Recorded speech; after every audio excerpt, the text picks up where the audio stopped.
There's an element of be careful what you wish for, isn't there, Malcolm? If Putin was to step aside, who replaces him? Probably someone even more right-wing. Well, he certainly wouldn't step aside. I think more like pushed out a window. But I think that, yes, you're right. You would get someone that far more hardline nationalist than Putin. There's no alternative leadership to Putin that is willing to embrace a liberal democratic system and return towards good relations with the West.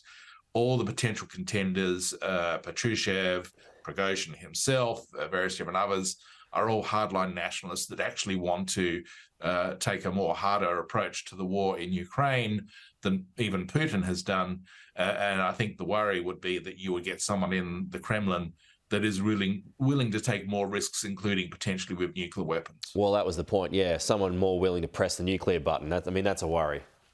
That has to be a worry. And certainly over the weekend, that was my concern, that if this had proceeded and you actually had fighting in the streets of Moscow and Putin's power threatened, that he might actually do that.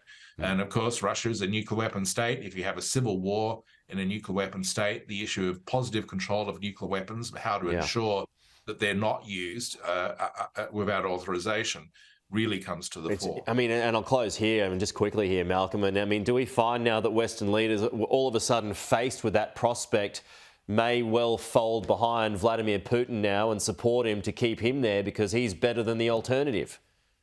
No, because they know that if they back off from supporting Ukraine, that will only embolden Putin. So he will take more of Ukraine, and he may very well then threaten NATO directly. So backing off and giving Putin a lifeline is not an option. All right, fascinating to see how this plays out. Malcolm Davis, thanks as always for your time.